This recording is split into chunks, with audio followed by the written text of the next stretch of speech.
Kindly recite Surah Fatiha for the grandfather of Meherban Ali, Sayyid Hussain Shah Shamsi Sabzwari Tabrizi.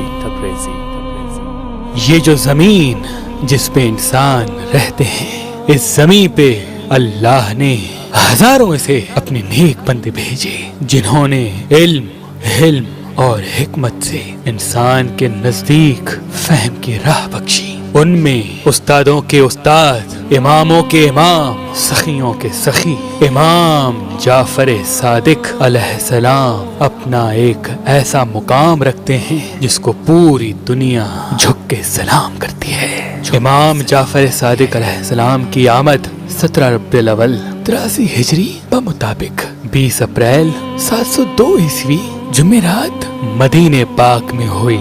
آپ کے والد گرامی کا نام امام محمد باقر جو امام حسین علیہ السلام کے پوتے تھے، اور آپ کی والدہ محترمہ کا نام بی بی ام فرواہ تھا۔ جب آپ کی ولادت کے دن قریب آنے لگے تو امام علی زین العابدین نے یہ فرمایا کہ ان قریب اللہ مجھے ایسا پوتا دے گا جو لاکھوں لوگوں کو علم دے گا، اور اس کے علم سے قیامت تک دنیا فیض حاصل کرے گی۔ بس جیسے ہی آپ کی آمد کا دن آ پہنچا، آپ کا نزول ہوا، تو امام علی زین العابدین نے آپ کو گود میں اٹھایا اور آپ کی پیشانی کو چوم کے یہ کہا کہ کل اللہ کے رسول میرے نانا میرے خواب میں آئے تھے اور انہوں نے فرمایا کہ میں اپنے اس پوتے کا نام جعفر رکھوں، ایسا دریا، ایسی ندی جو سب کو سیراب کرتی ہو۔ آپ بچپن سے ہی علم سے محبت کیا کرتے تھے اور اپنے دادا علی زین العابدین کے ساتھ بیٹھ کے مختلف علوم کے درس سنا کرتے تھے۔ آپ نے بچپن سے ہی ہر سوال کا جواب قرآن کی آیات سے دینا شروع کر دیا۔ امام زین العابدین یا امام محمد باقر کے پاس جب کوئی مسئلہ آتا تھا تو آپ کے بابا اور آپ کے دادا مسکرا کے کہا کرتے تھے، اس چھوٹے سے مسئلے کو تم ہمارے چھوٹے سے جعفر سے پوچھو۔ آپ کا جواب ہر انسان کی روح تک پہنچ جاتا تھا، اور آپ کی اسی صفت کو دیکھتے ہوئے لوگوں میں آپ کا لقب صادق مشہور ہونے لگا۔ اس دور مسجد نبوی میں آپ کے بابا امام محمد باقر علیہ السلام ایک مدرسے کا بنیاد رکھ چکے تھے، دنیا دار حکومت سنبھال رہے تھے اور آل رسول دین کے فرائض انجام دے رہے تھے۔ آپ کی عمر مبارک ابھی 15 سال تک ہی پہنچی تھی کہ اتنی دیر میں آپ کے دادا امام علی زین العابدین دار الفنا سے دار البقا کی طرف کوچ کر گئے۔ آپ کے دادا کی شہادت کے بعد آپ نے اس مدرسے کی ذمہ داریوں میں اپنے آپ کو اور بھی مصروف کر دیا۔ آپ دن کو ہمیشہ روزے میں رہا کرتے تھے اور کبھی بھی کسی نے آپ کو مصروفیات کے بغیر نہیں دیکھا۔ یا درس دیتے تھے، یا لکھتے تھے، یا پڑھاتے تھے، یا خطبہ دیتے تھے، یا بیان کرتے تھے۔ جب تمام شاگرد مسجد نبوی سے علم حاصل کر کے چلے جاتے تھے تو آپ ساری رات اللہ کی عبادت میں مصروف رہا کرتے تھے۔ آپ کی عمر مبارک ابھی 31 سال ہی تک پہنچی تھی کہ آپ کے بابا امام محمد باقر علیہ السلام کو عباسی خلفاء نے شہید کر دیا۔ اپنے بابا اور اپنے دادا کی شہادت کے بعد مدرسے کی پوری ذمہ داری آپ کے سر آ پڑی۔ بس سارا دن مختلف علوم پہ آپ درس دیا کرتے تھے، یہاں تک کہ آپ کا مدرسہ پورے حجاز میں مشہور ہونے لگا۔ لوگ دور دور سے آتے تھے اور مختلف علوم حاصل کیا کرتے تھے۔ آپ کے شاگردوں میں امام مالک، امام ابو حنیفہ، امام عاصم، حضرت سفیان ثوری، عمر بن عبدالعزیز، حضرت با یزید بستامی، حضرت ہشام الحکم، حضرت جابر بن حیان اور بھی ایسے شاگرد آپ کے یہاں پڑھتے تھے جنہوں نے آپ سے پڑھ کے زمانے کو روشن کر دیا۔ آپ ہزاروں علوم پہ عبور رکھتے تھے۔ آپ سے پہلے علم طب، جس کو میڈیکل سائنس کہتے ہیں، پڑھانے کا رواج نہیں تھا۔ لوگ یہ سمجھتے تھے کہ بیمار کو دیکھنا یہ بھی کوئی عزت والا کام ہے۔ امام جعفر صادق علیہ السلام فرماتے تھے، انسان کا علاج کرنا ایک عظیم عبادت ہے۔ آپ نے اپنے مدرسے میں میڈیکل سائنس کی اس طرح سے تعلیم دی کہ آج تک لوگ میڈیکل سائنس پڑھ کر ڈاکٹر بنتے ہیں اور امام جعفر صادق علیہ السلام کے نقش قدم پہ چل کے ہزاروں بیماریوں کا علاج کرتے ہیں۔ امام جعفر صادق پہلے وہ شخص تھے جنہوں نے انسانوں کے نزدیک اس بات کو واضح کیا کہ جتنی چیزیں مٹی میں ہوتی ہیں اتنی ہی چیزیں انسان کے جسم میں ہوتی ہیں۔ آپ نے فرمایا انسان کے جسم میں جو عناصر پائے جاتے ہیں ان کا تعداد برابر نہیں۔ اللہ نے انسان کے جسم کے وجود میں 4 چیزیں بہت زیادہ رکھی، پھر 8 اس سے کچھ کم ہیں، اور اس کے بعد 8 اور ہیں جو ان 8 سے بھی کم ہیں۔ 18ویں صدی سے انسان کے جسم پہ تحقیق کی گئی۔ 18ویں صدی میں فرانس کا ایک ڈاکٹر تھا جس کا نام تھا مارا۔ انسانی جسم پہ سب سے پہلے تحقیق اس نے کی۔ اس کے نزدیک امام جعفر صادق علیہ السلام کا یہ نظریہ تھا کہ جو عنصر مٹی میں ہے وہی انسانی جسم میں۔ یہ ریسرچ فرانس سے ہوتے ہوتے آسٹریلیا تک پہنچی اور بالآخر 19ویں صدی میں تمام ڈاکٹروں نے اس بات کو تسلیم کیا کہ انسانی جسم میں کل 20 عناصر موجود ہیں، 4 سب سے زیادہ اور اس کے بعد 8 ان 4 سے کم اور اس کے بعد 8 جو ان 8 سے بھی کم۔ انسانی جسم میں وہ جو 4 عناصر جو سب سے زیادہ ہیں، number 1 oxygen, number 2 hydrogen, number 3 carbon, number 4 nitrogen. اور اس کے مقابلے میں جو 8 چیزیں کم ہیں، number 1 magnesium, number 2 sodium, number 3 potassium, number 4 calcium, number 5 phosphorus, number 6 chlorine, number 7 sulphur, number 8 iron. اور جو 8 ان 8 سے بھی کم ہیں، number 1 molybdenum, number 2 selenium, number 3 fluorine, number 4 cobalt, number 5 manganese, number 6 copper, number 7 iodine, number 8 zinc. جب ان ڈاکٹروں نے اس بات کی تحقیق کی تو وہ دنگ رہ گئے کہ ہم نے اتنی ریسرچ کے بعد جو چیزیں آج جانی، لیکن آج سے 1400 سال پہلے امام جعفر صادق علیہ السلام نے پہلے ہی دنیا کو بتا دی۔ امام جعفر صادق علیہ السلام نے فرمایا